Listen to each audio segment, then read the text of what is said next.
云南武定县的县城里，最热闹的地方就是这家和顺园火锅店。特别是每年的6月到9月，吃货们都是算准了日子登门拜访，因为只有在这个时段才能吃到最新鲜的野山菌。在菌子火锅出现之前，云南人是不舍得把菌子涮着吃的，他们觉得菌子经过水煮便失去了营养和鲜味。珍贵的菌子只有大火煸炒才能锁住它们的本味。而和顺园老板赵有富并不这么认为。20多年前，他去四川卖菌子的时候，眼看着四川人把菌子切成片儿，放入滚烫的火锅里涮煮，依然是吃得津津有味。他觉得这样的吃法在武定同样行得通。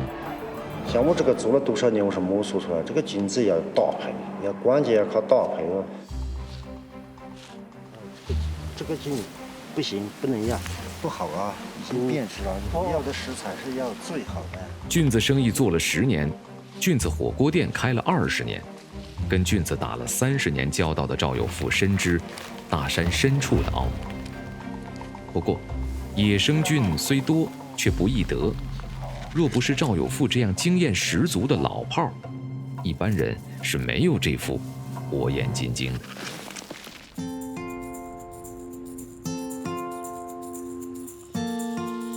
姚志明是赵有富的发小，以前一块卖菌子，如今不住在武定，却时常被老赵勾着馋虫。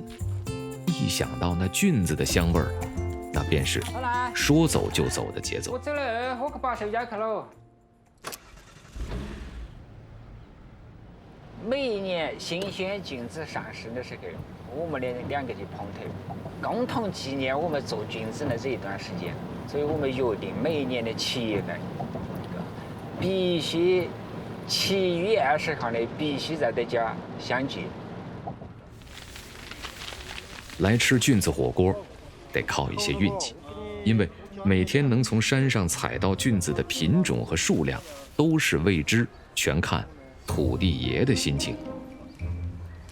今天收获了10多种菌子，不管是数量还是质量，赵有富都相当满意。关键那条不是在意这个菌子呢是贵还是不贵，要看它的性质了嘛，就是把几种菌子搭配在一起煮出来，效果比较好。云南野生菌种类繁多，虽然丰俭由天，但是入锅的搭配并非随心所欲。谁跟谁组成 CP， 不看颜值，全在功效。黄牛肝菌调色，让汤色黄爽鲜亮；牛肝菌、青头菌、水白葱菌口感爽滑，让汤更浓厚。红葱菌和鸡枞菌则负责增添菌香本味。菌锅汤清味美，菌菇清香，山珍胜海味。菌子很有营养，很有云南特色，巴适得很呐，真的。洗来，哎呦，这米都洗的嘞，野生菌是武定人的宝贝，更是姚志明和赵有富的兄弟情结。当初赵有富提出改行开菌子火锅店的时候，姚志明就第一个支持。虽然不能再和老铁并肩作战，但他却成了和顺园的头号铁粉。菌子火锅传统的麻辣口味多少有点暴殄天物，在赵有富看来，只有鸡汤打底，那才是双剑合璧。当地的散养鸡有一个特殊的品种，叫阉母鸡，让母鸡从小失去生育功能。无处释放体力的阉母鸡们自觉自愿加强锻炼，煮出的鸡汤味道自然格外鲜美。所以我在这个当中是研究了几年才把它研究出来。赵有富做事就认真，点了好几个特色菜，只有这做得出来那种感觉。其他的几个厨师做出来的口感就没得这做出来的。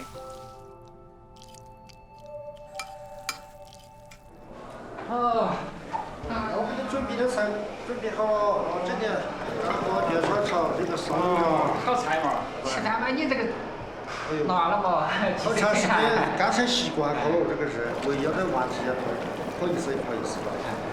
太慎重了，这个汤。好，买点菌子。喜欢吃芥末都要的菌子。在下边就是想吃你做的这个汤。吃好过，好，身体健康。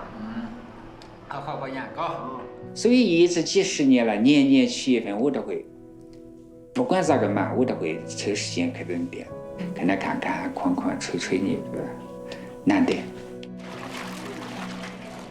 菌汤火锅并非云南人最初的心头好，但却因其特定时间海量供应，不但让他们自己欲罢不能，也成为了款待四海兄弟的最佳方式。因为其他家都要点菜嘛，那今天下你告诉老板有几个人，他就给你安排掉了。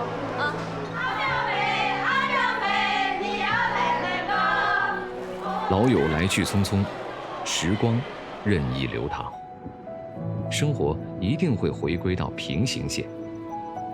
不过还好，在火锅店里，咱们总还会有交集的那一天。